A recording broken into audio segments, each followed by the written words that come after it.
Père, nous te disons merci pour la grâce que tu nous fais de nous entretenir encore.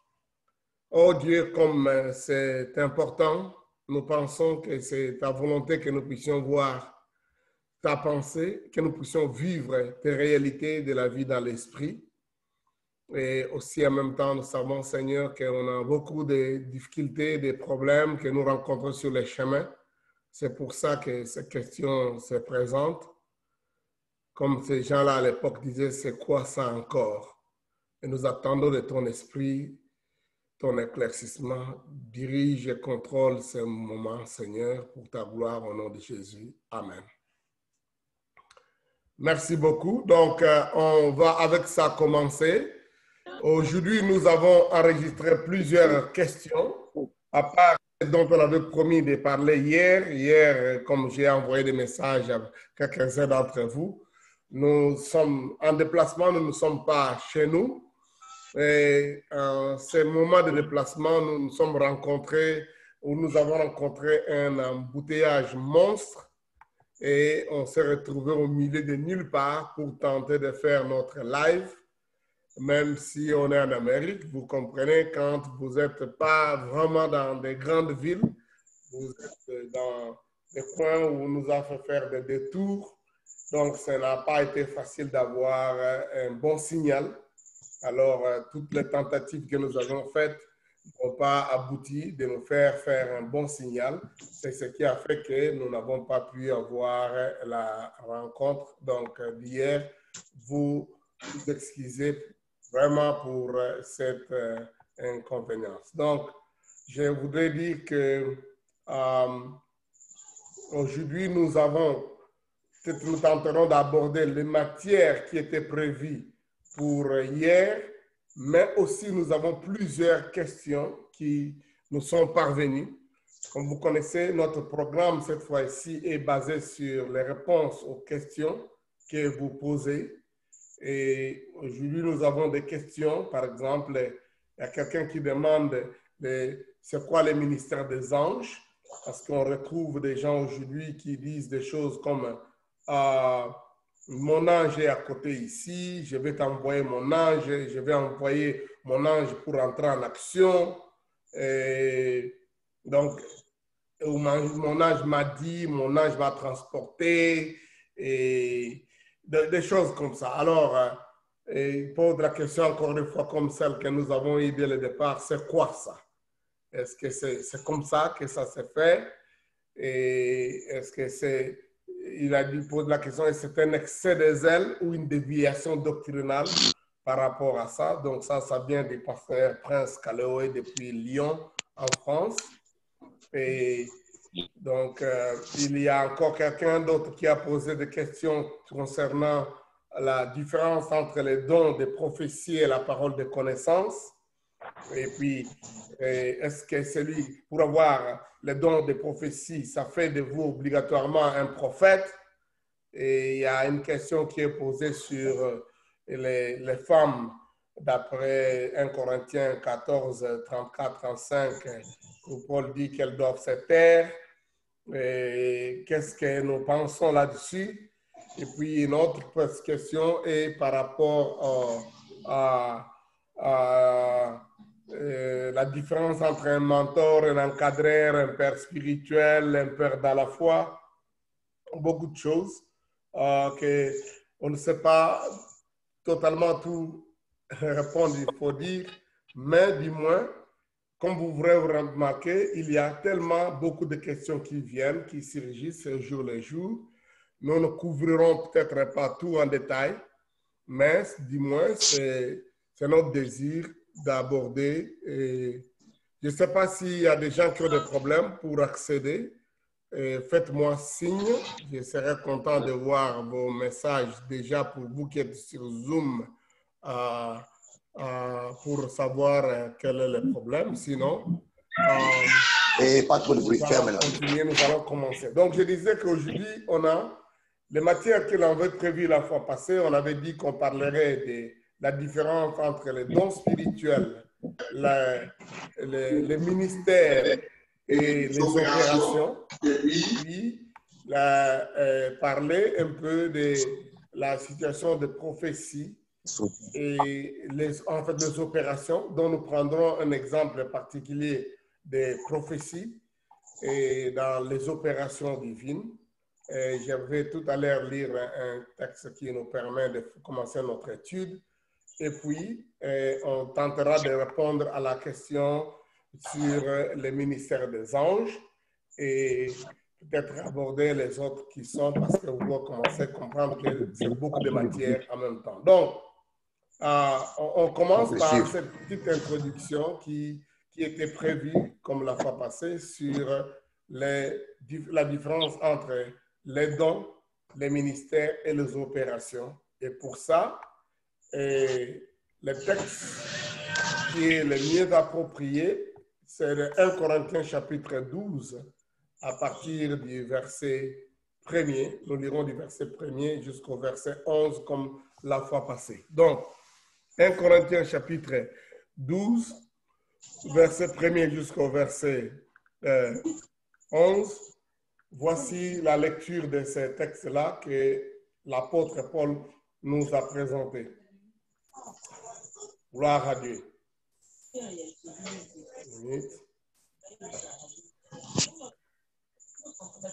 Pour ce qui concerne les dons spirituels, je ne veux pas, frères, que vous soyez dans l'ignorance. Vous savez que lorsque vous étiez païens, vous vous laissiez entraîner vers les idoles muettes selon que vous étiez conduits. C'est pourquoi je vous déclare que nul seul parle par l'Esprit de Dieu ne dit Jésus est anathème ou maudit, et que nul ne peut dire Jésus est Seigneur si ce n'est par le Saint-Esprit.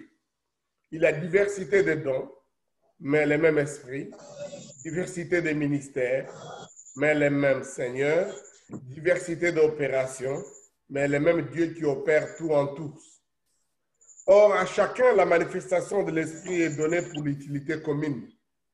En effet, à l'un est donné par l'Esprit une parole de sagesse, à un autre une parole de connaissance selon le même Esprit, à un autre la foi par le même Esprit, et à un autre les dons de guérison par le même Esprit, à un autre les dons d'opérer des miracles, à un autre la prophétie, à un autre le discernement des esprits, à un autre la diversité des langues, à un autre l'interprétation des langues.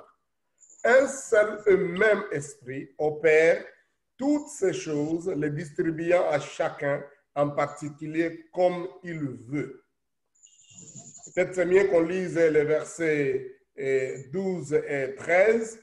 Car comme le corps est un et a plusieurs membres, et comme tous les membres du corps, malgré leur nombre, ne forment qu'un seul corps, ainsi en est-il de Christ. Nous avons tous en effet été baptisés dans un même esprit pour former un seul corps, soit juif, soit grec, soit esclave, soit libre, et nous avons été tous abreuvés d'un seul esprit. Ainsi, le corps n'est pas un seul membre, mais il est formé de plusieurs membres. Voilà, nous allons parler un peu plus aujourd'hui du verset 4, 5 et 6, et puis le verset 11, où Paul dit, il y a diversité des dons, mais le même esprit, diversité des ministères, mais le même Seigneur, diversité d'opérations, mais le même Dieu qui opère tout en tous. Et au verset 11, un seul et même esprit opère toutes ces choses, les distribuant à chacun en particulier comme il veut. Donc ici, nous retrouvons avec un des textes qui répond à cette question de la différence qu'il y a entre un don spirituel, un ministère et une opération. Paul dit qu'il y a plusieurs dons spirituels, qu'il y a donc diversité, divers, pas seulement en termes de nombre, mais en termes de diversité, donc différentes. Il y a divers ministères, il y a diverses opérations. Et dans ce chapitre, ou dans ce passage, Paul précise que le don spirituel vient du même esprit, le Saint-Esprit qui le donne. Le ministère vient du Seigneur, donc Jésus-Christ, et les opérations viennent de Dieu, donc le Père. Et nous voyons un peu aussi au travers de ce texte déjà la notion de la Trinité, donc trois en un, la diversité qu'il y a dans les trois personnes en Dieu, dans leur façon d'agir aussi dans les corps de Christ.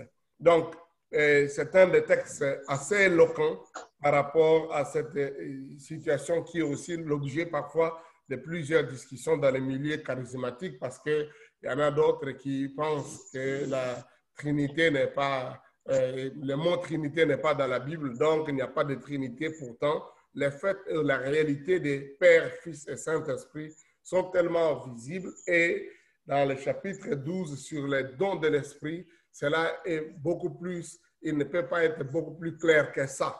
Donc, il y a l'Esprit, le Saint-Esprit, il y a le Fils, Jésus, le Seigneur, il y a le Père, qui est donc, chacun a des prérogatives, des choses qu'il fait dans les opérations charismatiques. Je ne parlerai pas en détail de ça, peut-être aujourd'hui. Je vous recommande un de mes livres que vous pouvez trouver sur Amazon. C'est en anglais. Amazing Fact About the Holy Spirit, Insight for Changing Your Spiritual Atmosphere.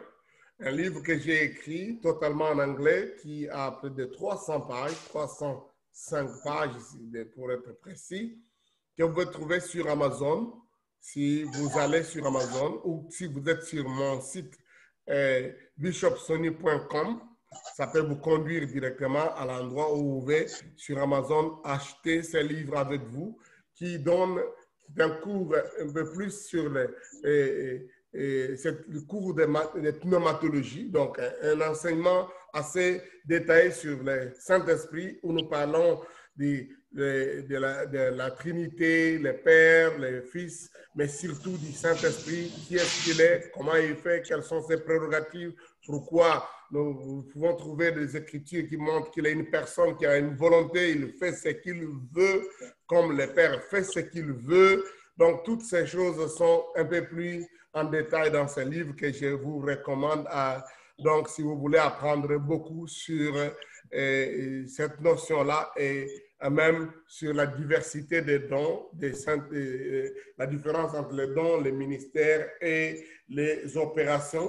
Ce livre donne un peu plus de détails sur ça. Donc, je le recommande parce que je le connais, je l'ai écrit. Donc, ça peut vous donner à avoir beaucoup plus de précision. Mais en quelques résumés, ce que je vais dire ici sur la différence entre les dons spirituels et les ministères et les opérations, c'est qu'un don spirituel, c'est comme une grâce, c'est un charisme. En fait, je dois dire, les dons, les ministères, les opérations, ce sont des grâces que Dieu fait. C'est pourquoi on les appelle charisme. Et les dons spirituels, c'est les dons que Dieu, le Saint-Esprit, donne aux membres de l'Église qui sont nés de nouveau et baptisés dans l'Esprit pour les rendre efficaces pour le service de Dieu. Et ces dons spirituels sont plus détaillés dans ce chapitre 12 de 1 Corinthiens. Le mot grec charisma ici montre la notion de la gratuité, une faveur imméritée, une qualification offerte gracieusement, une faculté miraculeuse. Mais en lisant les textes de la Bible, surtout dans les Actes des Apôtres et les Épîtres de Paul, on se rend compte que les gens n'exercent ces dons-là que lorsqu'ils sont nés de nouveau et remplis du Saint-Esprit, différemment d'une autre forme de capacité, de grâce, de charisme que les gens peuvent avoir, qui s'appelle les talents, qu'on peut appeler les talents, qui en réalité sont des grâces innées, que quelqu'un peut avoir même sans être né de nouveau. Donc, c'est une capacité innée pour accomplir quelque chose dans un domaine donné. Donc, Dieu donne à des individus, croyants ou pas, des talents, des capacités qui les rendent spécialement habiles dans certains domaines. Et parfois, les gens confondent les talents avec les dons. Mais en réalité, les talents, c'est le fait qu'on les a quand on n'est pas né de nouveau. Donc, ça ne demande pas d'être chrétien pour être talentueux, pour être un bon musicien, pour avoir les talents oratoires, les talents de sport, les talents de leadership de l'organisation. En fait, c'est comme un capital que Dieu donne à chacune des personnes et chacun de nous a un talent ou plusieurs talents qui peuvent être utilisés pour nous rendre habiles dans certains domaines. Les dons spirituels aussi nous rendent habiles dans certains domaines, mais simplement, on les a seulement quand on est de nouveau. Quand on n'est pas né de nouveau, ce n'est pas possible d'avoir un don spirituel. Il y a des gens qui excellent dans certaines choses qu'on pourrait même un peu confondre aux dons spirituels, mais qui ne sont pas nécessairement des dons spirituels. Simplement parce que c'est des talents innés qui sont là. Donc, c'est une chose gratuite que Dieu peut donner à qui il veut. Alors, une autre chose importante que je voudrais préciser ici, pour différencier les dons spirituels du talent, c'est que nous nous rendons compte que les talents, l'homme peut le découvrir un peu plus tôt, mais généralement, donc il évolue avec depuis peut-être son enfance. Les dons spirituels, on les reçoit après la conversion, après le baptême du Saint-Esprit. Et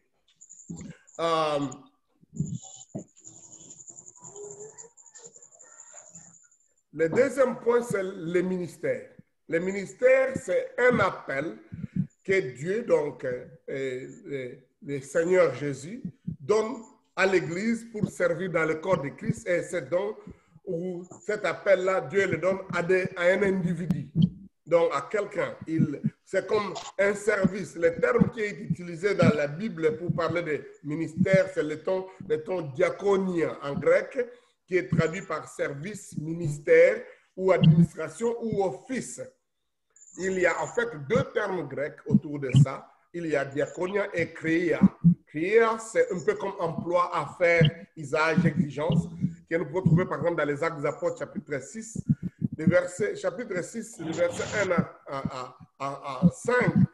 L'apôtre Pierre utilise les deux termes, diaconia et puis créa, parce qu'il fait allusion à le ministère que les apôtres ont, et ils se retrouvent en même temps à rendre des services, ils distribuent la nourriture avec l'augmentation de la population. Donc, ils sont près de 5000 personnes. Qu'est-ce qui arrive? Ils décident, ils encouragent des peuples de voter ou de lire cette personne qui vont rendre des services de diacres. C'est là où nous avons la notion de diacre. Donc, Pierre, en précisant, il dit que ces gens-là doivent s'occuper de ces services et nous allons nous occuper pour le ministère de la parole et de la prière. Donc, encore une fois, il y a ces deux termes qui sont utilisés dans le même contexte, ce qui fait un peu la différence entre les services normaux des diacres, des services de tout chrétien, et le ministère qui est un appel dont Paul parle en détail dans Éphésiens chapitre 4, verset 11. Là, vous savez qu'il dit que donc Jésus, après sa résurrection, a appelé les uns comme apôtres, les autres comme prophètes, les autres comme évangélistes, les autres comme pasteurs ou prophètes ou docteurs. Donc là encore, nous nous retrouvons avec cette notion d'appel ou de ministère comme un appel, mais qui est un don que Dieu donne à l'Église. Parce que dans Éphésiens 4, Paul précise que le Seigneur donne ces dons-là à l'Église. Les dons, il est donné à des individus, mais le ministère, c'est donné à l'Église. Donc, les ministères sont des personnes. Ce sont des gens, alors que les dons sont des capacités qu'on donne. Et vous allez voir que les gens opèrent, j'aborde déjà la notion de l'opération, dans les ministères au travers des dons, parfois des talents qu'ils ont, qui leur permettent d'être un peu plus efficaces et particuliers dans les rendements. Alors, je vais aller vite pour le troisième mot, opération. C'est une façon de faire, une manière, une voie par laquelle Dieu le Père utilise les humains au travers de leurs talents, de leurs dons spirituels ou de leur ministère. Donc, les gens peuvent avoir les dons, les capacités comme des talents comme les appels de ministère, mais Dieu, dans la façon dont il va travailler, utiliser ces gens-là, ce sont les opérations. Donc, le terme grec, c'est énergéma. Énergéma qui a la même racine que le mot énergie. Donc, qui signifie les effets, l'activité, la faisabilité, s'il faut appeler ça. Une opération, donc, est un acte ou une procédure. Donc, dans le contexte biblique, c'est souvent pluriel parce que c'est plusieurs opérations. Les textes que nous avons lus d'un Corinthiens 12 dit qu'il y a diversité d'opérations, mais c'est le même Dieu qui opère tout en tous. Et au chapitre 1, au verset 11 de Corinthiens 12, Paul précise qu'il y a, donc, après avoir cité tous les dons spirituels, il dit c'est le même esprit qui opère toutes ces choses-là, les distribuant, qui opère toutes ces choses, les distribuant à chacun en particulier comme il le veut. Et là, nous verrons que dans le cadre de quelqu'un qui a un don spirituel, qui a un talent, qui a un ministère, il peut avoir diverses opérations. Donc, en grande partie, un même don qui peut être dans la vie de deux personnes, ensemble. Je reviendrai sur ça tout à l'heure, sur le don de prophétie, par exemple. Mais les deux opèrent d'une façon différente. C'est le même don. L'un a un don de prophétie, un autre un don de prophétie, mais la façon d'opérer peut être différente. Comme aussi les différences dans deux dons différents, ou un don et un ministère peut se différencier aussi par les opérations. Parce qu'il y a quelqu'un qui a posé la question, est-ce que les dons de la prophétie, il n'y a que le prophète qui doit l'exercer? Non. C'est là où vous verrez la différence entre les dons de la prophétie et les dons de ministère des prophètes. C'est aussi dans les façons d'opérer, donc l'opération. Mais nous verrons aussi dans un même ministère, il peut y avoir des différentes opérations. Par exemple, dans le même ministère des prophètes, tel prophète opère différemment d'un autre prophète, ou même le même prophète lui-même, il peut opérer différemment d'une circonstance, d'une situation à une autre. Donc, c'est vraiment quelque chose de très intéressant de voir, de comprendre les opérations divines. J'ai toujours dit qu'un des grands besoins, une des grandes disciplines que les chrétiens charismatiques doivent avoir, c'est la compréhension des opérations divines. Et j'ai toujours cru que si on avait toujours bien compris les opérations divines, il y aurait moins de conflits, moins de jalousie, moins de plaintes et encore moins de gens qui se disqualifieraient, qui croiraient qu'ils ne sont pas autant qu'un autre, parce que généralement les opérations nous différencient les uns les autres.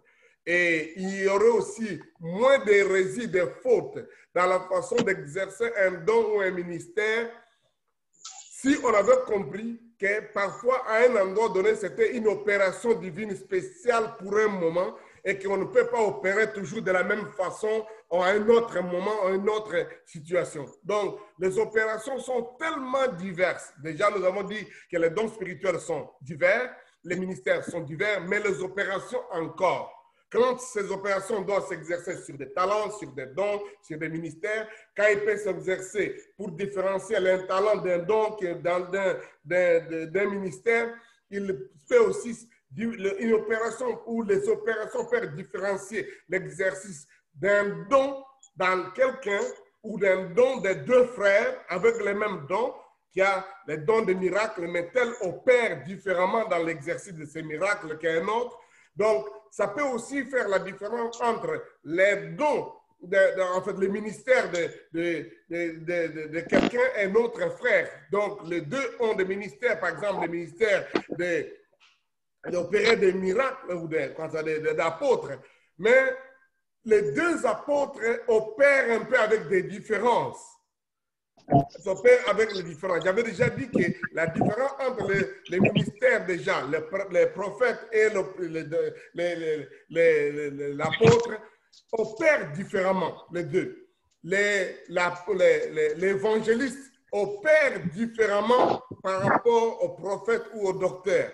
Donc, en quelque sorte, les quatre ou les 5 ministères sont différenciés aussi à cause de leurs opérations. Mais même dans un même ministère, comme le ministère des docteurs ou le ministère des pasteurs, les opérations aussi peuvent se différencier. Ils ont tous deux sont des pasteurs, mais la façon d'opérer de l'un est différente de l'autre, ce qui vous distingue.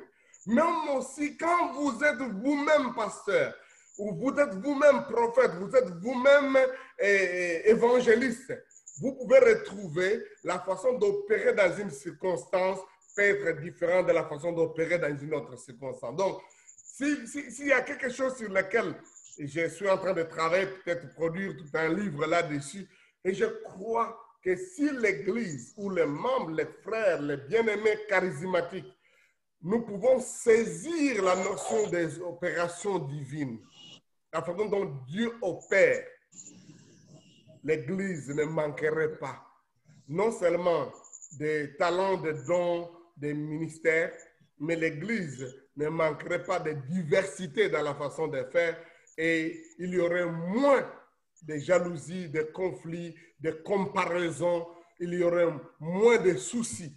Alors, quelqu'un qui avait posé la question sur est-ce que, puisque je ne parle pas en langue, est-ce que je ne suis pas basé du Saint-Esprit?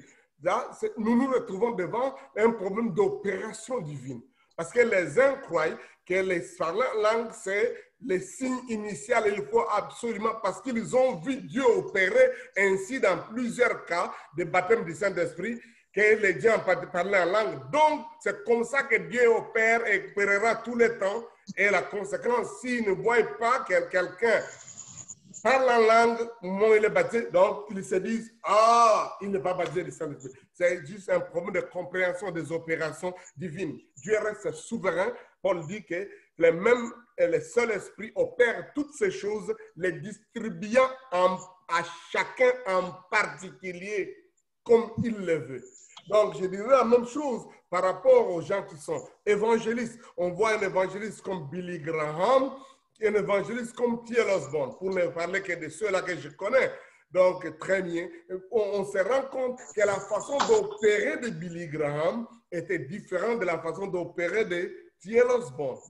Pourtant, les deux sont évangélistes, passionnés pour gagner des âmes. Les deux étaient des évangélistes passionnés pour gagner des âmes. Donc, on aurait moins de comparaisons, de conflits pour dire « Ah, Billy Graham fait comme ça ». C'est ça la définition d'un évangéliste. Or, celui qui ne fait pas les choses comme Billy Graham n'est pas un évangéliste. Et ceux qui connaissent Osborne diront un évangéliste fait comme ça. Pour lui, des croisades, des miracles, des guérisons doivent se manifester. Si quelqu'un ne fait pas comme ça, il n'est pas évangéliste. Donc, vous voyez, même là où il y a des gens qui ont des signes de produits de miracles, moi j'ai vu T.L. Osborne avec Benson Idahosa, des évangélistes remplis de la puissance de Dieu opérant, donc des miracles, des prodiges, des gens extraordinaires. Mais là encore, la façon d'opérer de T.L. Osborne était différente de la façon d'opérer de Benson Idahosa. Pourtant, les deux sont évangélistes. Donc, on verrait la même chose, même pour les parler en langue. On verrait la même chose pour l'interprétation des langues. On verrait la même chose pour les prophéties.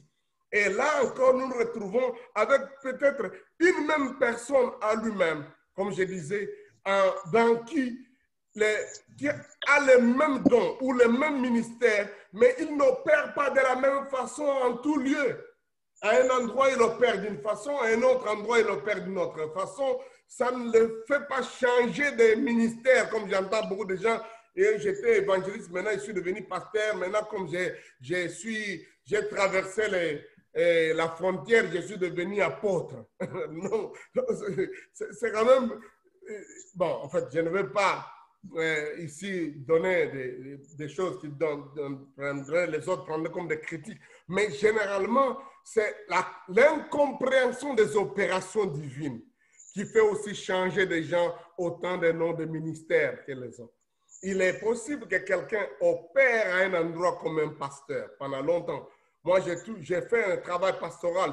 J'ai été pasteur à l'aumônerie universitaire, j'ai été pasteur à l'église du plein évangile, j'étais pasteur à l'église de la restauration, mais j'ai toujours cru que Dieu ne m'a pas appelé à être pasteur, mais j'ai opéré comme pasteur. Et j'exprime mes lacunes ou mes limites en tant que pasteur. Mais je sais et je connaissais dès le départ que ma passion donc d'aider les gens me donne la capacité d'être un bon pasteur. Mais cela n'était pas suffisant. Cette compassion n'est pas suffisante. Ma passion était orientée pour gagner les âmes. Ça, beaucoup de gens m'ont mené à faire des croisades, des campagnes d'évangélisation. Tout le monde avait toujours crié, c'est un évangéliste. Mais moi, j'avais toujours su que Dieu ne m'a pas appelé juste à être un évangéliste. Dieu m'a appelé à être un enseignant. Je reste un enseignant. Et là, dans ce domaine-là, j'opère, on peut dire, avec beaucoup plus d'assurance, de facilité, parce que je sais que c'est ça mon appel. Mais lorsque il y a un besoin d'opérer comme évangéliste, j'opère comme évangéliste. Donc, je voudrais dire cet aspect-là pour que nous comprenions qu'il y a un besoin de comprendre. Et quelqu'un a posé la question sur les dons de prophétie. Donc, j'y reviens tout à l'heure. D'ailleurs, c'est une notion assez, qui amène beaucoup de gens de confusion dans les dons de prophétie et le ministère des prophètes. Parce que vous vous rendez compte que c'est un des dossiers complexes aujourd'hui où les gens, quand il a donné une prophétie et tout le monde a vu cette prophétie s'accomplir, c'est lui le prophète. Et on le déclare prophète désormais. Et vous verrez la différence, en fait, les difficultés à cause de la différence qu'il y a entre les deux ministres, entre les deux. Donc, le ministre prophète est différent d'un frère qui a les dons de prophétie. Je ne veux pas dire que le don de prophétie est limité dans le temps. Quelqu'un peut avoir le don de prophétie pour toute sa vie, jusqu'à la fin de sa vie, mais sans qu'il ne soit prophète. Sans qu'il ne soit prophète. Donc, mais cet homme-là ne se fera pas consulter comme quelqu'un qui est un prophète, qui a un ainsi dit l'Éternel. Et ça ne fait pas de quelqu'un qui, puisqu'il a donné plusieurs prophéties, donc c'est le nombre de prophéties qui le détermine qu'il est prophète. Non. Sinon, alors, des gens comme Agé, comme Habakkuk, je dirais, ils ont prophétisé pendant quelques minutes et c'était fini, mais ils étaient prophètes. Ils étaient prophètes. Donc, c'est juste un appel qui est différent de celui qui donne une parole de connaissance, celui qui donne une prophétie. Il ne devient pas un prophète. Donc, c'est un peu cet aspect-là. Nous voyons pendant dans les Actes des Apôtres, un homme qu'on appelle Agabus, il était prophète. Dans les Actes des Apôtres, il n'y a que 2 prophéties qui sont présentées d'Agabus. 2. Mais il était prophète. 2 prophéties. Mais regardez combien de prophéties que Pierre a données. Combien de prophéties que l'apôtre Paul a données. Mais il n'était pas des prophètes. Il n'était pas des prophètes. C'est pour dire que ce n'est pas la taille, ce n'est pas la quantité des choses qui ont été faites. Ce n'est pas parce que Dieu vous a donné plusieurs paroles de connaissance que ça fait de vous un prophète. Ça peut être ces dons-là que vous pouvez exercer pour le reste de votre vie, mais votre ministère peut-être est un ministère pastoral ou un ministère d'un évangéliste. Aujourd'hui, nous courons donc derrière beaucoup de fautes, parce que simplement, il y a, pour moi, selon moi, une incompréhension des opérations divines. Et surtout, la souveraineté de Dieu d'opérer comme il veut. Si je dois donner quelques précisions par rapport à la différence entre les dons spirituels et les ministères, les dons spirituels, on les acquiert instantanément au moment où on est baptisé du Saint-Esprit. Et donc, on peut les voir se manifester dans la vie de quelqu'un. On le voit, il a ça. Mais il peut venir aussi de temps en temps, plusieurs fois, quelqu'un découvre, ah, j'avais parlé en langue, donc j'avais le don de parler en langue. Mais un jour, 3 jours, une année, 2 ans, 4 ans, 10 ans après dans sa marche, Dieu lui donne un don de paroles de connaissance. Il découvre, oh, une parole de connaissance, ça c'est formidable, gloire au Seigneur. Donc, et ça se manifeste à l'instant, on voit ça. Mais le ministère, c'est quelque chose qui s'attache à sa personne parce que lui, il est les dons lui-même, l'homme. Il devient les dons à l'Église. C'est la raison pour laquelle les gens, quand ils prophétisent, on juge leur prophétie. Alors que quand quelqu'un est prophète, on doit confirmer sa vie de prophète. C'est comme ça que les ministères se font confirmer. C'est pourquoi il y a même des ordinations de quelqu'un comme pasteur, comme prophète, comme évangéliste, comme apôtre, parce que c'est une confirmation d'une fonction exercée, d'une fonction, d'une façon, Dieu est en train d'utiliser cette personne. Le temps que ça prend amène que l'Église, les frères, les sœurs, les aînés, les parents spirituels peuvent arriver à confirmer dans cette personne les dons. Et arriver à confirmer à cette personne les ministères que je voulais dire. Donc, ce qui fait que vous voyez une grande différence.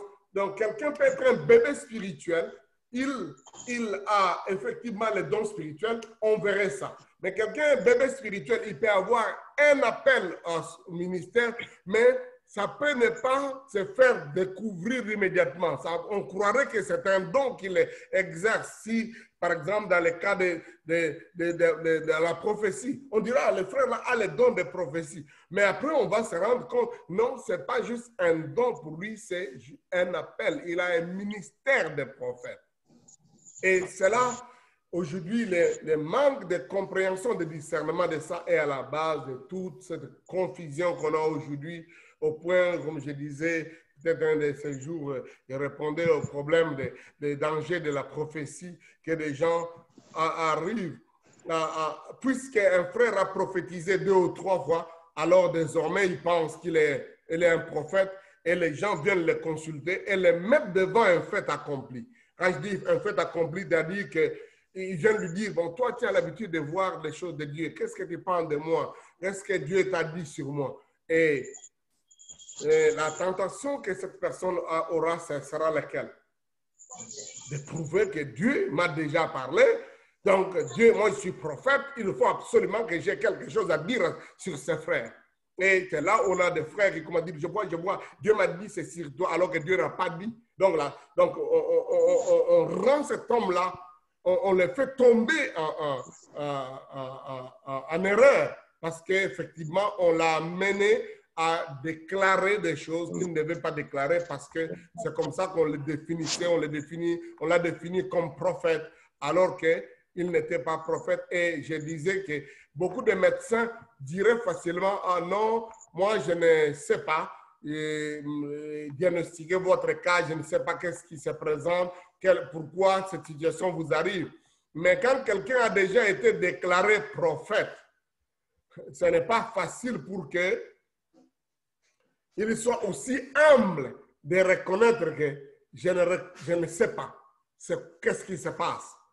Il y a même un prophète dans la Bible, vous savez, Élisée a eu un cas d'une dame qui s'est retrouvée avec un enfant qui est malade, mort même. Élisée dit, cette femme a un problème. Quand la femme disait tout va bien, mais avec son serviteur, Élisée dit, il y a un problème. Élisée dit, il y a un problème, mais le Seigneur ne m'a pas montré ce problème. Je ne sais pas c'est quoi qui se passe. Combien de prophètes aujourd'hui sont aussi humbles? Après avoir, voyez cet Élisée ressuscité des morts, fait de grandes choses, accompli des miracles, il est prêt à dire, le Seigneur ne m'a pas fait connaître, je ne sais pas c'est quoi. Combien de prophètes aujourd'hui sont prêts à dire ça? Et Jérémie disait que vos prophètes, c'est qui vous faites naître des songes. Parce qu'effectivement, vous l'avez déjà mis sur un piédestal, une position telle qu'il est ministre, quelqu'un qui reçoit la bouche d'autoriser les visions de l'Éternel.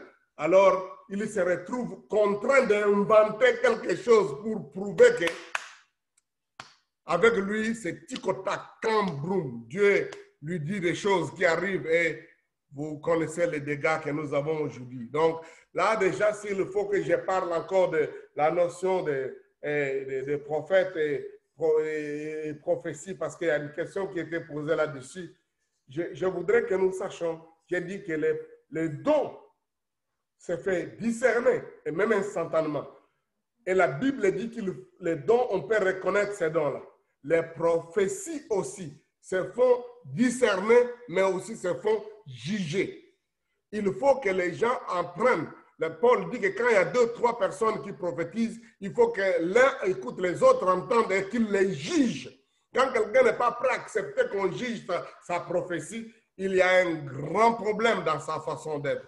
On juge la prophétie dans la façon dont il a transmis les messages, pour arriver à découvrir que est-ce que le message est réel, authentique, ou même est-ce que le message était bien présenté ou mal présenté. Parce qu'un prophète aussi est responsable non seulement d'avoir reçu le message, non seulement de dire ce message, mais aussi de comment il faut le dire.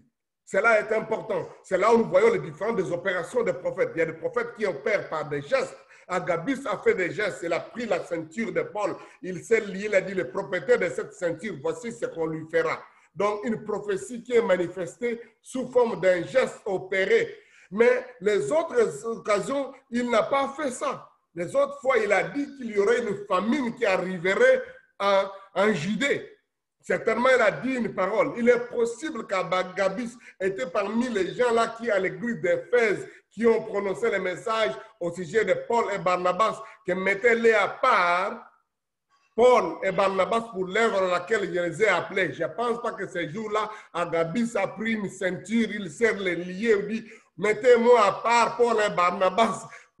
En faisant cette ceinture, il a utilisé l'image de la ceinture parce que la prophétie concernait que Paul serait lié un jour, il allait être persécuté. Donc là aussi, le jugement de la prophétie demande que les frères, les sœurs qui étaient là à l'époque à Antioche, ils ont dit, oh, alors, il faut qu'on appelle les frères, qu'on gêne et qu'on les laisse partir pour l'œuvre à laquelle il les a appelés. Mais quand Agabus donne le message à l'époque où Paul, au chapitre 21 déjà des Actes des Apôtres, le premier c'était au chapitre 13, le chapitre 21 donne le message pour dire Paul sera persécuté quand il va aller à Jérusalem. Les autres frères arrivent à la conclusion, il faut qu'on empêche Paul d'aller là-bas, il faut qu'il ne parte pas. Le message ne disait pas qu'il ne doit pas partir. Ce qui fait que même quand les frères commencent à décourager Paul se lèvera et dit, mais pourquoi vous me découragez? Je suis prêt à être lié, même à être tué pour Jésus. Et la Bible dit, il conclut qu'on doit le laisser partir. Il doit partir. Donc c'est là où il y a la nécessité de juger aussi la prophétie. Et je disais que beaucoup de gens que nous avons aujourd'hui ne voient pas cette dimension-là de l'opération prophétique dans un milieu donné. Parce que pour eux, non, comme je suis prophète, personne ne peut me dire ce que je dois faire parce que j'ai l'ainsi dit l'Éternel. Un ainsi dit l'Éternel au milieu des autres croyants reste sous le discernement des autres croyants. Cela est très important. Si vous êtes seul, les seuls croyants, le discernement doit venir de vous-même. D'ailleurs, l'attention doit être très grande parce que ce que vous dites risque d'être juste pris comme ça. Mais j'ai toujours dit, la Bible nous montre que nous ne sommes pas appelés à dire Amen à toute prophétie. On doit être capable de discerner les prophéties pour dire oui ou non, on doit les accepter. Dans Deutéronome chapitre 18, j'avais lu le texte là dès le départ. Lorsque les peuples ont demandé, en fait, Dieu a dit qu'il les révélerait au travers des messages et qu'on ne devait pas consulter les devins, les astrologues et tout ça. Dieu a dit, une des raisons pour lesquelles vous ne devez pas consulter ces choses, parce que moi j'ai une solution. La solution, c'est que je vous enverrai des prophètes. Si je vous envoie un prophète et qu'il dit la chose, vous devez croire et accepter. Si vous désobéissez, vous serez dans le problème. Et Jean posait la question, comment nous saurons ça? Dieu dit, c'est facile. Lorsque la personne dit la chose ne s'accomplit pas, vous saurez que ce n'est pas moi qui lui ai donné cette parole. Il a dit ça par audace, il a dit ça de lui-même. Dieu n'a pas dit qu'il est un faux prophète. Dieu a dit, il a dit ça de lui-même. Et vous ne devez pas obéir à ce qu'il a dit et n'ayez pas peur de lui. Aujourd'hui, il me semble que les prophètes, au nom de ne touchez pas à mes oins, ne faites pas du mal à mes serviteurs, sinon vous allez avoir des problèmes. Les gens pensent qu'on devait tout avaler de tout ce qu'un serviteur de Dieu dit. Non, non, non, non. La Bible dit, s'il dit des choses que Dieu ne lui a pas dites, n'ayez pas peur de lui. Dans Deutéronome chapitre 18. Je sais que vous allez dire, mais vous voulez révolter les gens, ne pas respecter les hommes de Dieu. L'homme de Dieu est un frère, un bien-aimé, un instrument de Dieu. On doit les valoriser comme Dieu les valorise. mais aussi par rapport à comment lui-même valorise le Dieu là qu'il sert. S'il se permet de dire les choses par son audace personnelle, ça signifie que lui-même déshonore les dieux qu'il devait honorer. Donc, de ce fait, la Bible dit, n'ayez pas peur de lui.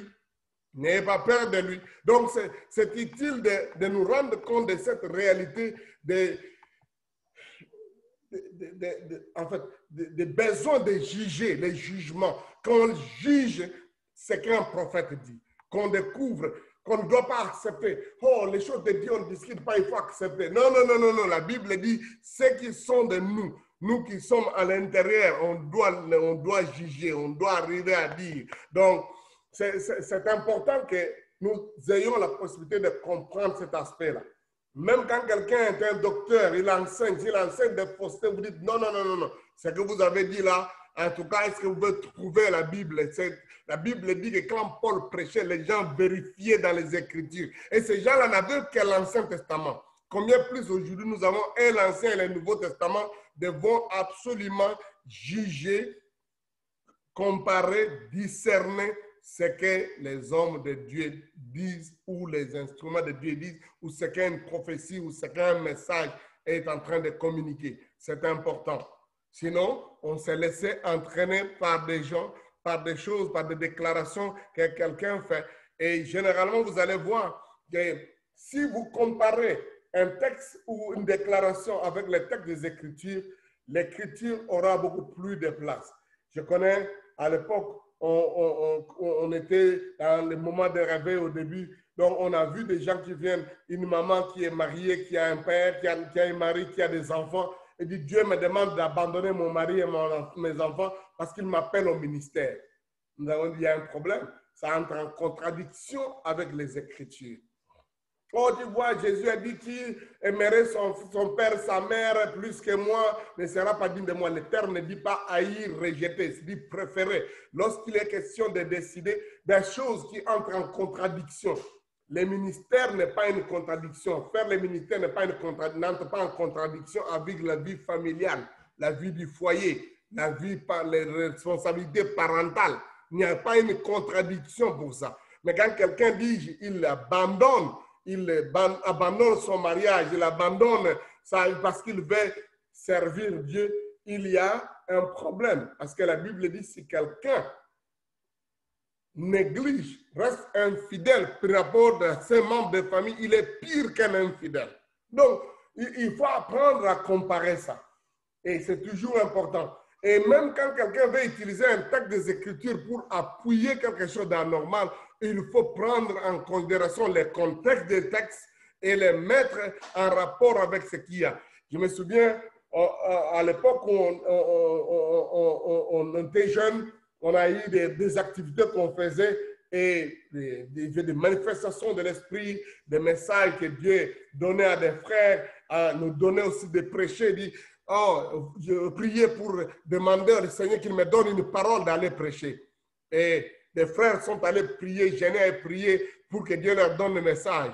Et là, l'un d'eux a reçu un message. Donc, les textes que vous allez prêcher, parce que ouais, quand le prédicateur s'élève, j'ai prié, le Seigneur m'a donné les textes à prêcher aujourd'hui. Alors les frères leur dit, Seigneur, nous voulons aussi que tu nous donnes un texte. Et ils ont resté à l'écoute ou ils ont ri un rêve ou quoi, qui vient dire, les textes que Dieu m'a donné pour prêcher, ça se trouve dans Matthieu chapitre 45. Ils ont dit, oh, alléluia, remercions le Seigneur. Matthieu chapitre 45, Dieu nous a donné ça. Ça ne se trouve pas dans la Bible. Il n'y a pas de Matthieu, l'évangile de Matthieu chapitre 45. Donc, vous vous rendez compte que c'est facile de discerner ça, que ce n'est pas Dieu qui vous a dit. Soit il a mal entendu, peut-être ça peut être 25 ou 15, chapitre 15, chapitre 25, chapitre 5, mais pas chapitre 45. Donc, ça, c'est important.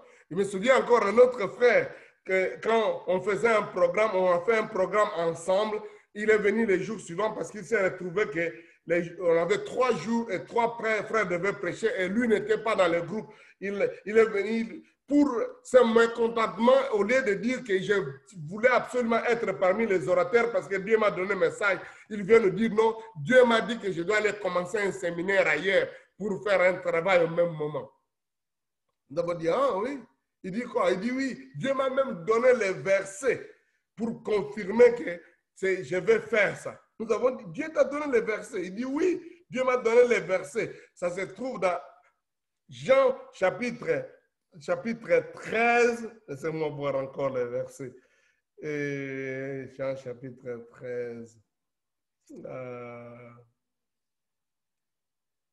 Je vais vous montrer les versets, vous allez voir que c'était donc important de lire le contexte pour ne pas nous retrouver en train de vouloir faire ce que les frères nous demandaient.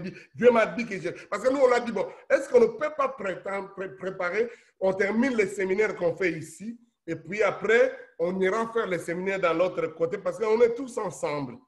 Il a dit, non, je dois le faire maintenant. Dieu m'a donné les versets. Laissez-moi voir, Jean chapitre 13, le verset que les frères nous avaient donné.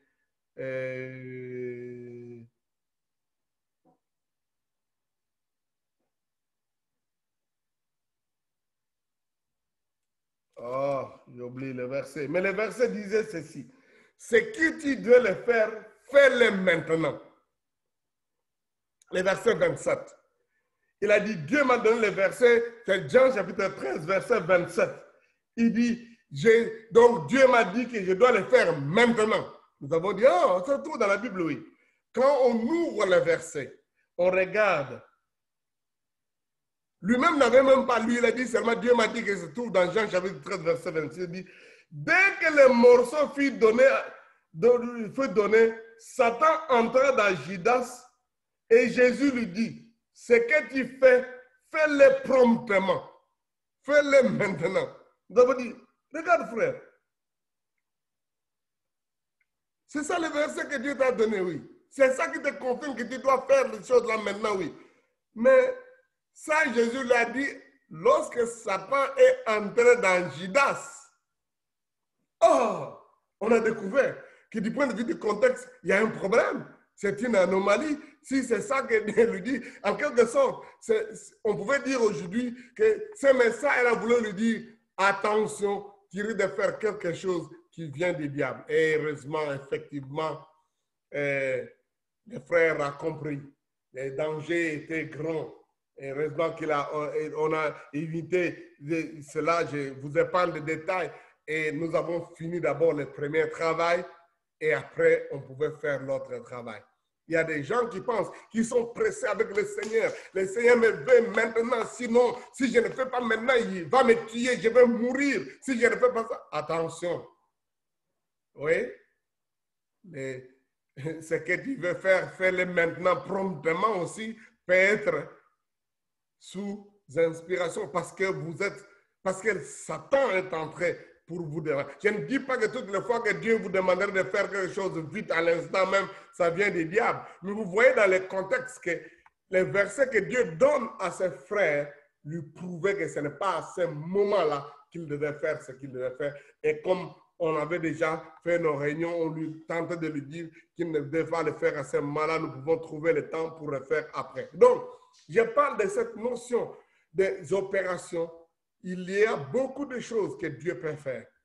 Mais laissez-moi donner quelques précisions rapidement pour répondre à la question des frères qui posaient sur la différence entre les ministères des prophètes et les ministères et les dons de prophétie. Il y a effectivement une grande différence.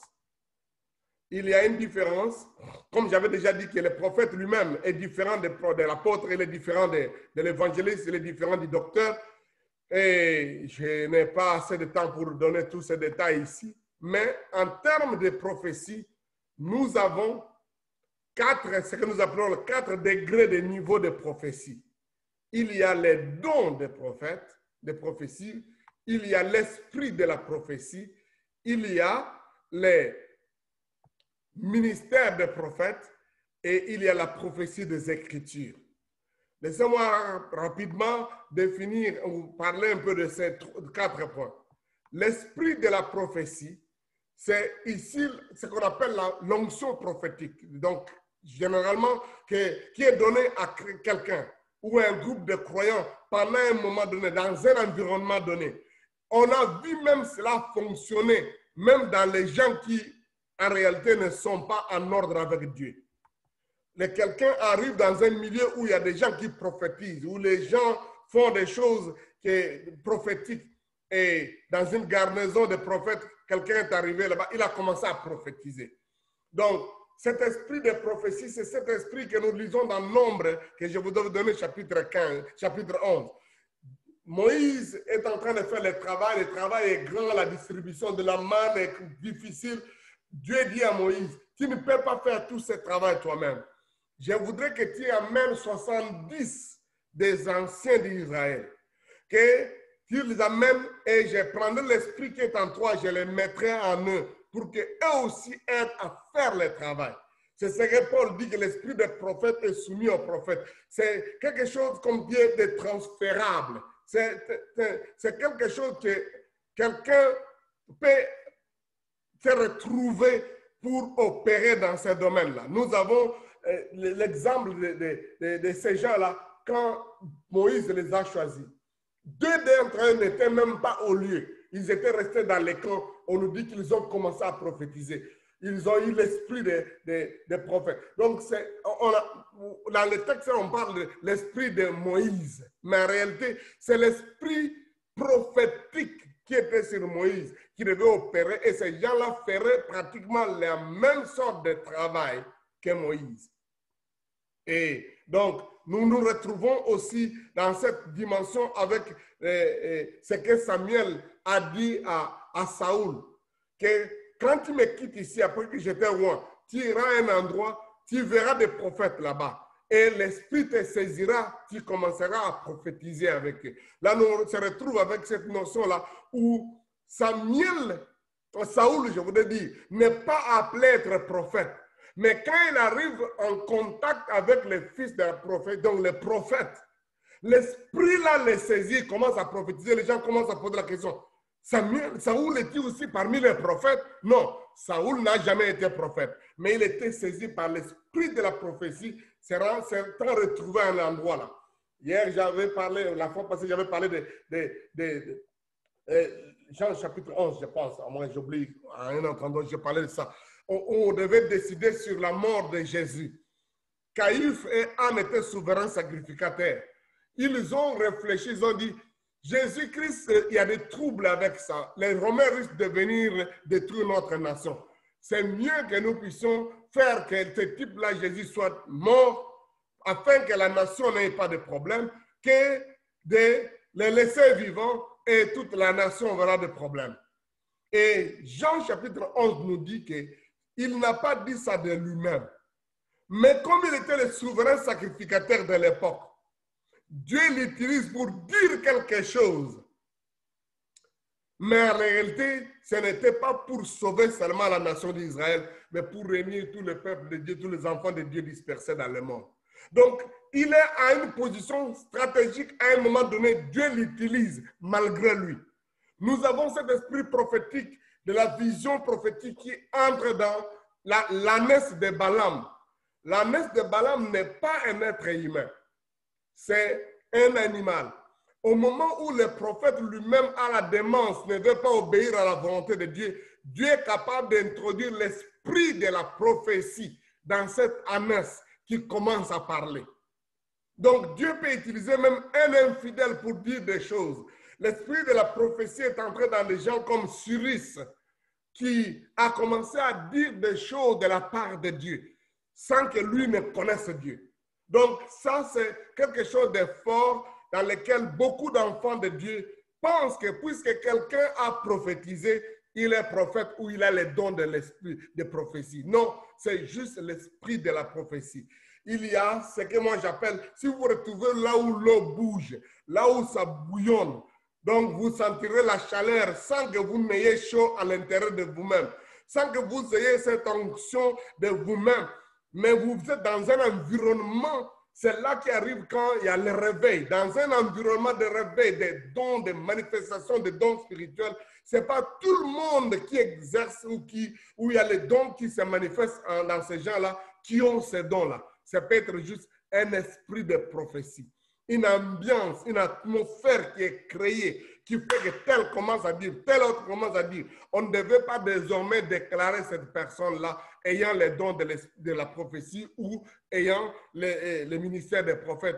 un grand nombre de gens que nous voyons arriver dire des choses, c'est parce que simplement, ils se retrouvent, comme on dit, dans la garnison des prophètes. Ils se trouvent dans un environnement, dans une ambiance où l'Esprit de Dieu agit, travaille. Et le Saoul commence à prophétiser. Le deuxième point, c'est le don de prophétie. Donc, je voudrais encore préciser d'abord pour dire que l'esprit de la prophétie ne demeure pas sur quelqu'un pour toujours. Il ne peut ne pas opérer avec ça partout.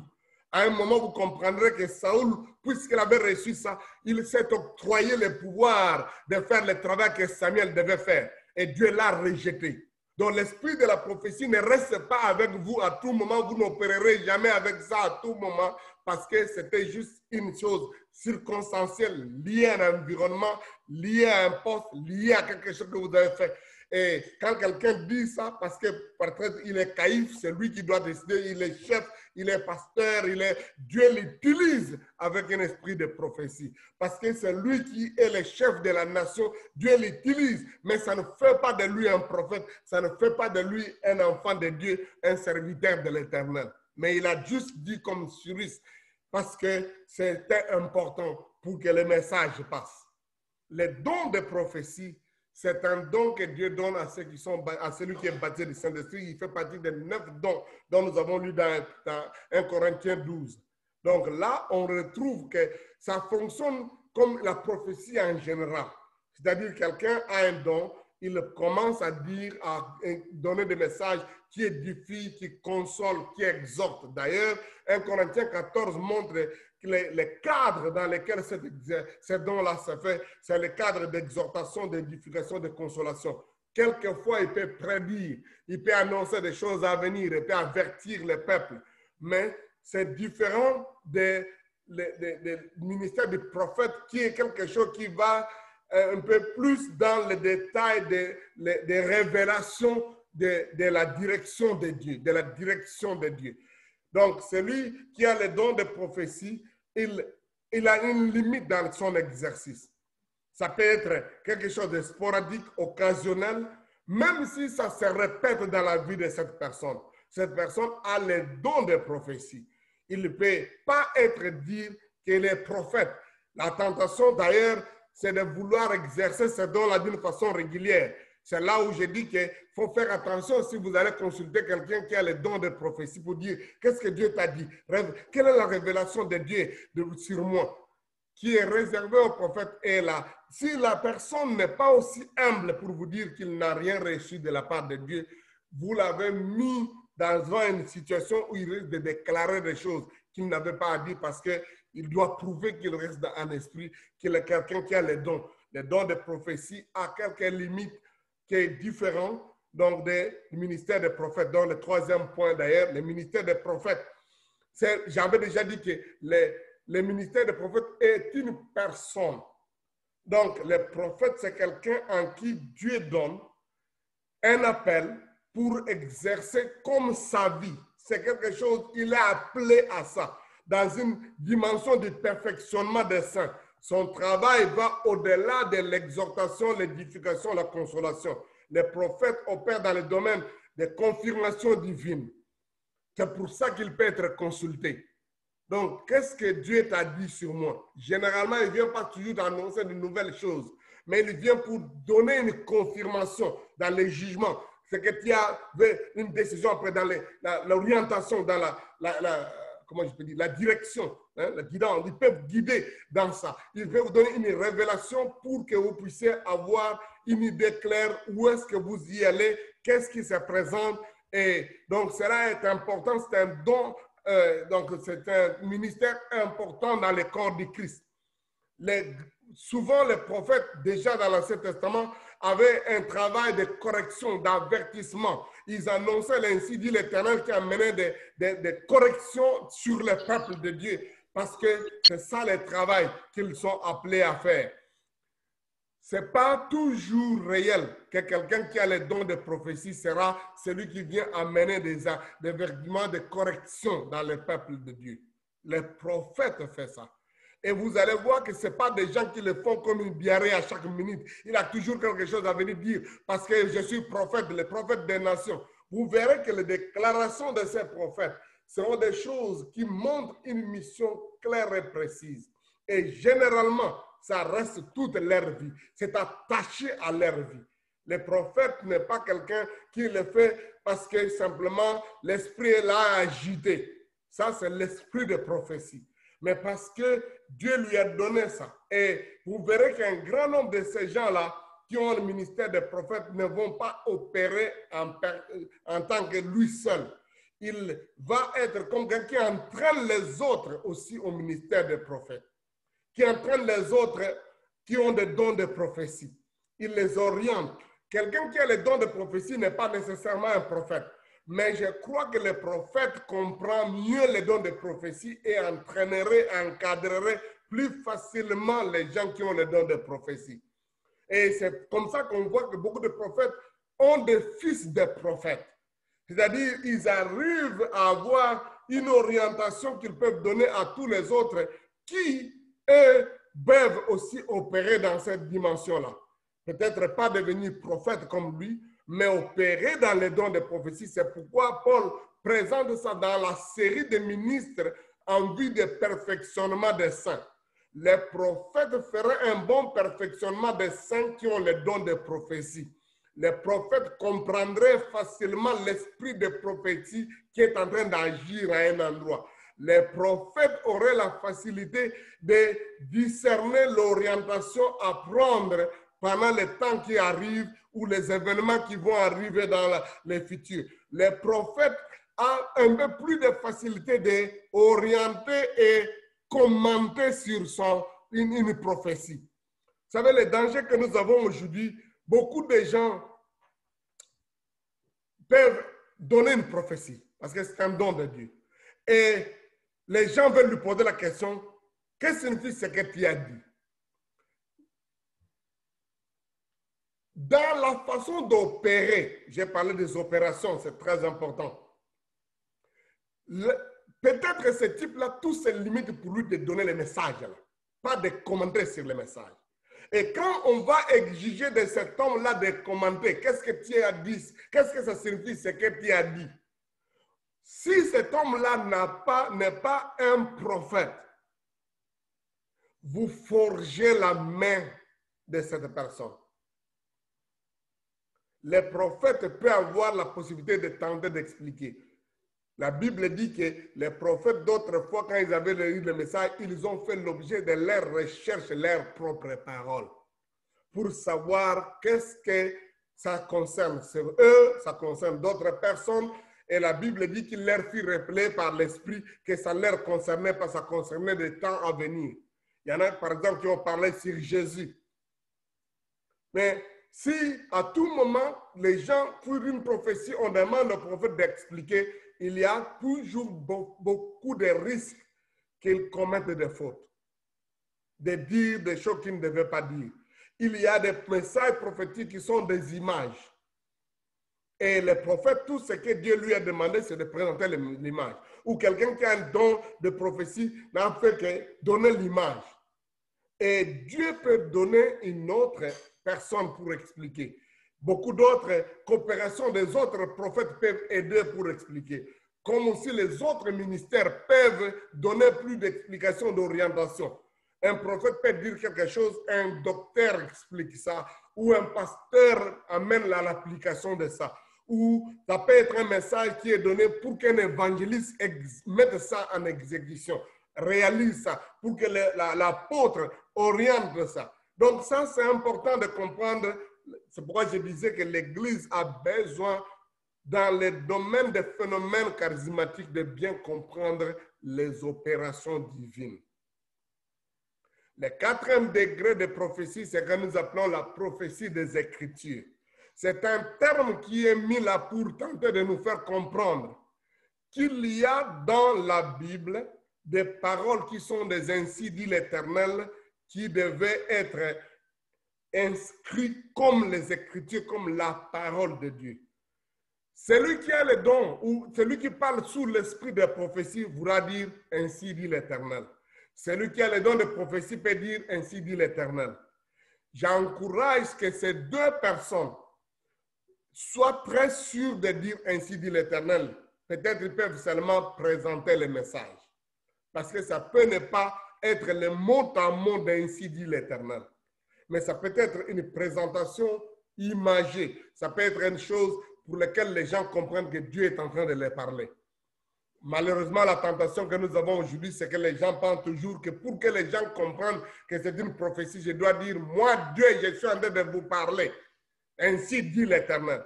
La prophétie de l'Écriture est une prophétie de la niveau de la portée la plus élevée, reste un ainsi dit l'Éternel qui devient la prophétie scripturaire. Je n'ai pas dit que les autres formes de prophétie ne peuvent pas être un ainsi dit l'Éternel. Mais la prophétie des Écritures, c'est le seul message que Dieu a voulu que cela soit écrit dans les canons des Écritures. C'est inhérent et infaillible. Et ce type de prophétie ne continue pas. Elle a été dans la canonisation des Écritures. Et ce sont des paroles que les prophètes ont prononcées, que Dieu leur a dit, ça écrivez, ça restait, que ça reste. Pour vous donner une image, le prophète Élie a dit beaucoup de choses, mais très peu de ces paroles-là sont restées dans les Écritures. Les autres paroles, on dit seulement, le prophète a dit des choses. Parce que ce qu'il a dit était un ainsi dit l'Éternel, mais ce n'était pas dans la prophétie qui doit entrer les mots en mots dans les Écritures. Même les prophètes comme Ésaïe, qui a écrit 66, en fait, un rouleau qui a été divisé en 66 chapitres. Ce n'est pas toutes les paroles qu'Ésaïe a prononcées qui sont dans les 66 chapitres du livre d'Ésaïe. Il a dit beaucoup d'autres choses qui ne se trouvent pas là. Mais Dieu a choisi les niveaux les plus élevés, les paroles qui devaient être dans les Écritures. Et c'est ça qu'on appelle la prophétie des Écritures.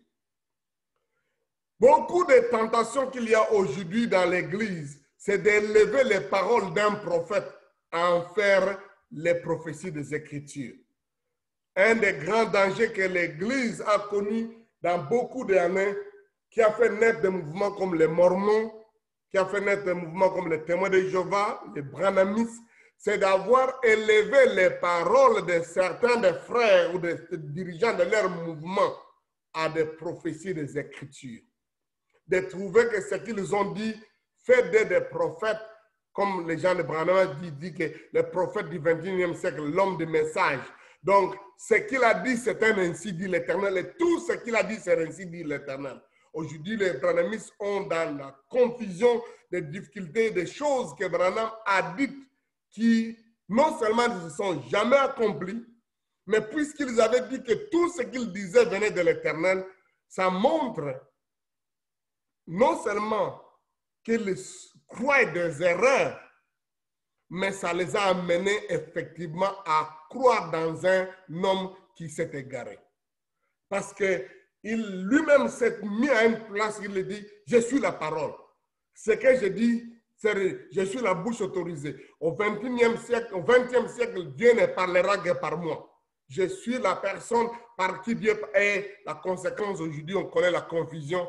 Non seulement ils ont pris ces paroles comme étant les paroles infaillibles de Dieu, même quand il a dit que Jésus allait revenir en 1977, ils ont dit Amen avant même qu'il termine à prononcer la phrase et ils continuent à le défendre maintenant même que nous sommes en 2021, que cette parole-là était correcte, pendant qu'on sait que cela n'était pas correct parce qu'il les avait déjà fait convaincre qu'ils doivent croire en lui, qu'il est lui le prophète, c'est lui la parole.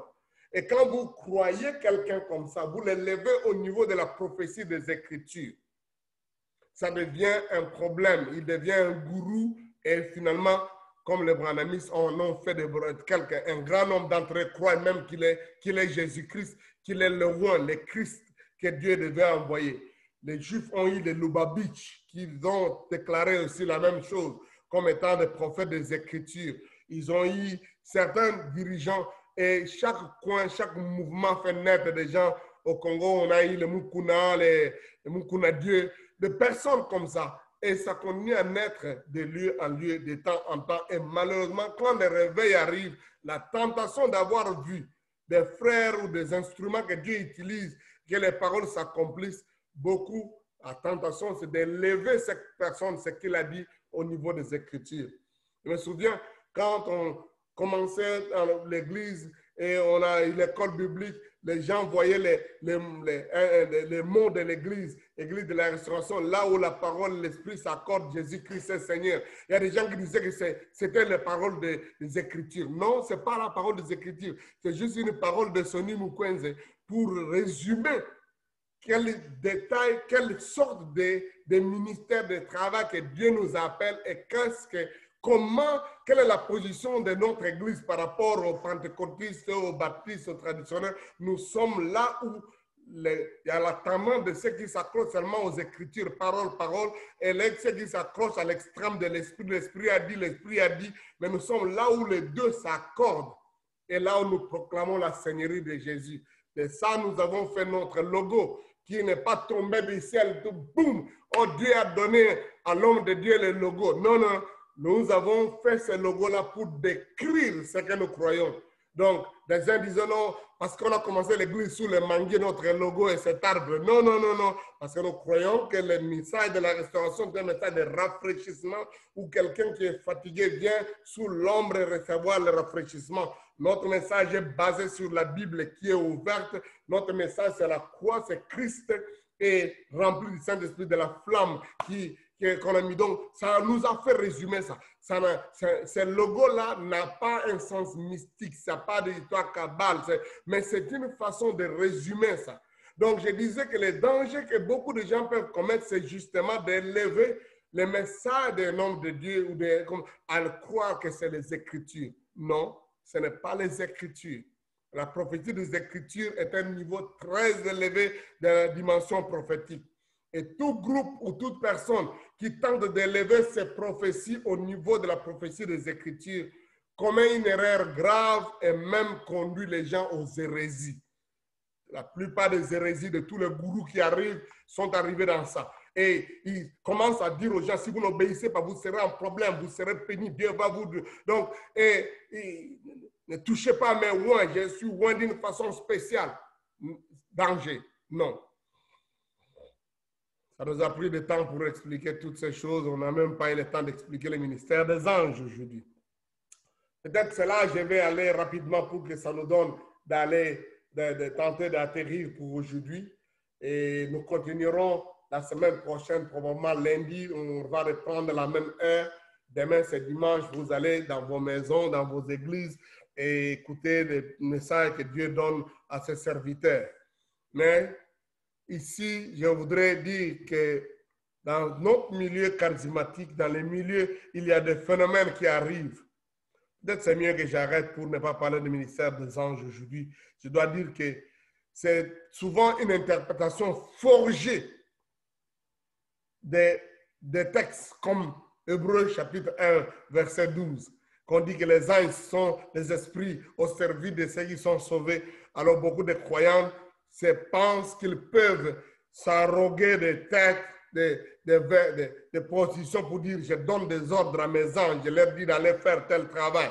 On y reviendra peut-être sur ça prochainement parce qu'effectivement, Paul a dit, mon ange m'a dit aujourd'hui que personne ne va mourir. Et donc, les gens prennent des textes comme ça pour finalement développer certains, jusqu'à avoir le culte des anges, qui est un danger grave. L'apôtre Paul nous a mis en garde, il faut faire attention. Quelqu'un, par un culte d'humilité, par une forme d'humilité, fait le culte des anges. Et Jean nous a dit, quand il a vu, il a entendu le message de l'ange, il était prêt même à l'adorer. L'ange lui a dit, arrête, ne fais pas ça. Je ne suis qu'un serviteur comme vous. Donc, nous pourrons revenir sur ça à la prochaine. Je pense qu'on arrête pour la session d'aujourd'hui. Et encore une fois, c'était un plaisir de répondre à certaines de vos questions. Nous restons ouverts. Continuez à nous déposer les questions sur notre site bishopsony.com nous obtiendrons vos questions ou alors envoyez-nous sur les numéros de WhatsApp par lesquels nous avons envoyé les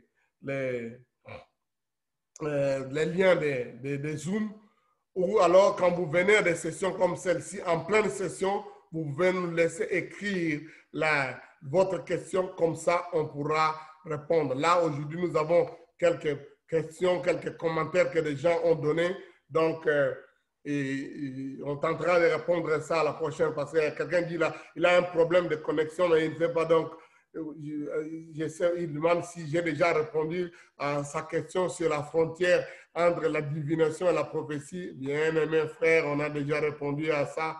Et il dit encore, on trouve, nous lisons dans Jérémie 23, versets 13 à 14, on trouve ici, c'est possible de prophétiser, mais la source n'est pas Dieu, mais plutôt Baal. Juste besoin de savoir que veut dire prophétiser. Vous venez d'arriver, frère, parce que vous n'étiez pas là. Bon, nous avons parlé de ça, mais on pourra revenir. Donc, si vous avez des questions comme ça, vous pouvez mettre aussi sur notre chat. Comme ça, nous pouvons tenter de vous répondre. Généralement, je n'ai pas le Messenger, donc je ne réponds pas aux messages que les gens laissent sur le Messenger de mon Facebook. Malheureusement, je ne réponds pas à ces messages, donc ça ne sert à rien, donc, parce que je ne ferai pas ça. Donc, ne m'écrivez pas sur Messenger, ne m'envoyez pas de messages sur Facebook, à moins que vous réagissez directement pendant que l'émission passe et vous écrivez dans les commentaires comme question. Là, on peut revoir ça, mais si vous mettez ça sur Messenger, je ne l'aurai pas. Et puis, donc, comme j'ai dit, le meilleur endroit où vous pouvez laisser vos questions, ce serait sur bishopsony.com. Là, vous nous enverrez ces messages et je les recevrai comme email ou alors vous me laissez sur WhatsApp. Donc, ça a été encore un plaisir de servir. Comme j'ai dit, on a toujours une longue série de questions. On reviendra lundi. On commencera par le problème du ministère des anges pour tenter de répondre à la question que le pasteur Prince Calo a posée et peut-être parler d'autres choses. Ça a été toujours un plaisir pour moi de servir et je sais que les choses dont nous abordons ici, c'est un grand besoin pour le corps de Christ. Mon désir, comme ces gens-là ont crié, Manou, c'est quoi ça? Que Dieu nous éclaire. Mais n'ayons pas peur de nous laisser orienter par le Seigneur comme il veut. Que l'Esprit de Dieu agisse avec le surnaturel et les miracles. Ne soyons pas de ces gens-là qui, à cause des fautes qui se passent dans les milieux charismatiques, sont allés à l'extrême pour dire ce n'est pas de Dieu. Dieu opère encore aujourd'hui. Dieu envoie des prophètes. Il y a des miracles, des prodiges qui se font. Nous ne pouvons pas tout comprendre, mais nous pouvons mettre ça en balance avec les Écritures. Restons attachés au Seigneur. Restons sous la direction du Saint-Esprit. Le Saint-Esprit agit et j'ai pris que dans vos églises, ce dimanche, vous voyez la main de Dieu, que des signes, des prodiges, que des miracles s'opèrent. J'ai pris qu'il y ait des signes, des prodiges d'un Dieu qui agit encore aujourd'hui dans nos milieux. Qu'un réveil tombe dans vos milieux. Qu'un réveil tombe dans vos milieux. C'est très important. Nous allons prier le Seigneur. Père, nous te disons merci pour ton amour et ta grâce. Merci de nous aider à vivre ces choses que nous ne maîtrisons pas nous-mêmes, mais que par ton esprit, tu nous éclaires. Ce qui nous est utile, tu nous le donnes. Et nous l'accueillons, Seigneur. Tu as dit que tu ne nous donnerais pas un serpent quand nous t'avons demandé un poisson, ni une pierre quand nous demandons l'œuf. Mais nous croyons que Dieu de l'univers, l'ennemi, les contrefacteurs, vient mettre la confusion. C'est pour ça que nous avons ces sessions ensemble. Merci de nous éclairer, d'éclairer ces points obscurs et difficiles. Et nous croyons, Dieu de l'univers, que tu as encore beaucoup à accomplir dans ton Église, dans la vie des frères et des sœurs. Combien on a besoin, comme Paul disait, de voir des dons de prophétie se manifester au milieu de nous. Nous avons besoin, Seigneur, de voir que tu suscites des évangélistes, des apôtres, que tu suscites des gens pleins de charisme, de docteurs, de pasteurs, que tu envoies, Seigneur, davantage des gens remplis de grâces extraordinaires, de paroles de connaissance, de paroles de sagesse, des miracles qui se font au milieu de nous. Qu'il y ait des révélations pour que, Seigneur, ton Église vive ce que tu as promis, parce que c'est ta volonté que l'Église soit vivante. Je te bénis, je te loue, Seigneur. Bénis tes serviteurs et bénis nos prochaines rencontres lorsque nous nous revoyons la semaine prochaine. Que la gloire soit à toi qui règne maintenant et jamais, au nom de Jésus. Amen. Amen. Que Dieu vous bénisse. Donc, à la prochaine et bon dimanche partout où vous êtes. Amen.